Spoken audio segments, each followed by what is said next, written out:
We've been talking today about the upending of Canadian politics thanks to Donald Trump. Here's yet another example. The latest data from Nanos Research shows the Tories are up 16 points over the Liberals, which is a narrower margin than they've enjoyed in the last several months. So is Trump and how to handle him the next ballot box question? The Scrum is here to answer that question. Joël Denis Bellemance is the Ottawa bureau chief for La Presse. Stephanie Levitz next to him is a senior reporter for the Globe and Mail. And Nick Nanos next to her is rounding us out today. He's the chief data scientist and founder of Nanos Research. Hi, everybody. Good to see you. Hello. I've got to start, Nick, on those numbers. Wow. Talk about the movement for us, if you could, and how significant in your view it is. Well, actually, what we've seen is that the Conservatives have gone from a 27-point advantage to like a 17-point advantage to a 14-point advantage. So the trend is now favoring the Liberals. Interesting thing, Vashi, is the Liberals have been picking up support among women voters, a key element of the Liberal coalition if they want to be competitive. The big question is will this trend continue, or will the Conservatives be able to fight back? And, you know, they still have a big advantage and are in majority territory. And let me just ask you a little bit more about that. What in your view is driving the shift? Is it Trump? Well, actually, I think what's driving the ship first is Justin Trudeau stepping down. Right? So it's kind of like, whoosh, don't have to worry about that person anymore. And also the other thing that's driving the shift is the focus on Trump and the focus on the Liberal leadership, right? People see the Liberal leadership, they wonder who might be the next leader of the Liberal Party, and it probably opens them up a little bit. But, you know, let's face it, Vashi, when the Conservatives are at 47%, a lot of those people are Liberals and were Liberals at one point. Some of them are starting to drift back.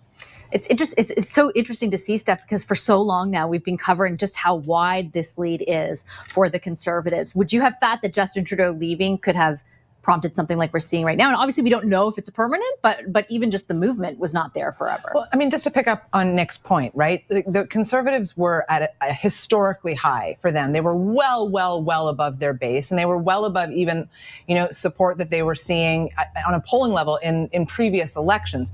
That's hard to hold on to no matter the situation, right? And especially because for a run of time there, are people even thinking about a federal election? I know Nick is phoning around or asking people to click a button if an election were held today. Yep. But how much are they really thinking about it? Now we're moving into a scenario where that election threat is becoming more and more real. People are waking up. They're surveying a landscape. From the Conservatives' point of view, I mean, they'd put so many eggs in the basket with attacking Justin Trudeau and holding him up at the centerpiece. They always knew there was a risk the guy was going to go. And they knew that with that risk would come probably some resurgence with the Liberal Party in the polls. Their belief in the Conservative Party, or so Conservatives say to me, this remains a change election. You can change whoever's at the top of the Liberal Party, but for Canadians, it is still a change election, maybe just less of a change than we might have anticipated 6 months ago. What's your gut tell you about that, JD? Well, there's also a reset of the Liberal Party policies. When you listen to Mark Carney, he's talking about balancing the budget, cutting taxes, investing more in the military. That's center-right policy. So the Liberals are going back to where they used to be very successful under Jean Chrétien, which is you take care of the left, but don't forget about the right of the party. And that's, you know, both wings have to fly at the same time if you don't want to crash. And that's what's happening with Mr. Mark Carney. And you hear the same thing from Chrystia Freeland as well. You know, it's more center-right party now. It's shifting in the middle. And you could see that what Mr. Trump is doing to Canada is, I think, rallying Canadians around a party that wants to defend the Canadian interests. And that's why I think the next federal election, this will be the ballot question. And Mr. Carney was very wise this week to use a rallying cry for nationalists in Quebec, Maître chez nous. He used that several times in Windsor when he made an announcement. And that's, you know, a full of meaning expression that was used by the former Premier of Quebec, Jean Lesage, when he wanted to fight Ottawa's intervention in areas of provincial jurisdiction. So I think we've seen that. I think the party that will be most successful next time around will be the more nationalist party defending Canadian interests. I guess the question I have for you, Nick, is you also did some polling on how Canadians view who is best suited to handle Trump. How much do you think that does end up being the ballot box question, and how much does that depend on timing?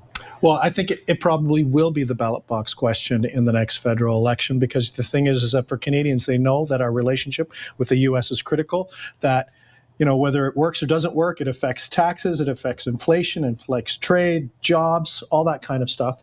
And I think, who knows, maybe people in the next election are not going to vote for a party that they like, might not vote for a leader that they trust or whatever, but they just might vote for whoever they think might be best able to manage that situation. And, back to JD's comment about change, having a change election, I think what the Conservatives have to watch out is that when they look, that Pierre Poilievre doesn't look like risky change, because now if the ballot question is about Donald Trump, that maybe they look at all the different federal party leaders differently. You put it so well this week, Steph, when you said, it might not necessarily be change in the way we anticipated, but who do you trust to navigate whatever Trump does, but also navigate that change? It's a funny dynamic for the Liberals right now, because the leadership candidates are trying to distance themselves from the legacy of Justin Trudeau, and the Liberal Party, as JD, delineated there. Well, right now, it's Mr. Trudeau captaining the ship with Mr. Trump. And whatever deal they might work out, if we can keep these tariffs at bay for a little bit longer, what is that? Or the Liberal candidates then have to answer for that. They're going to have to hold the bag for that. The next Liberal leader will be elected on March the 9th, may choose to take Canadians to the polls right away. So how much do they sort of both bear responsibility for whatever happens with those tariffs in the end? If those tariffs get implemented, the point being, is Justin Trudeau held accountable for that? Is the next Liberal leader held accountable for that? Or is nobody held accountable for that? And then the ballot box question is the cast forward. It's everyone throwing up their hands and saying, I don't know how we're going to solve this Trump thing. So who do I trust at minimum to do the things they're promising me that they're going to do for Canada, because we can't control for the wild card that is Mr. Trump? Well, and it's on that note, JD, I'll give you the last word, but I was saying in the last segment, I hear from people in and around the Carney campaign that they would go early, right? Very soon thereafter. That's my understanding. I cannot picture Mark Carney being elected leader and prime minister, watching the speech on the throne being read while he's in the tourist section in the House of Commons or in the Senate. So that would not be a very convincing image in my sense. So that's why I so feel that he will go fast. I think probably try to take advantage of sort of the warming up of Canadians to the Liberal Party. Maybe if you can use that as a launching pad, we'll have a fun campaign. Oh boy, sooner than expected, maybe. Thank you so much, JD Belvance, Stephanie Levitz, and Nick Nanos. Our Sunday Scrum.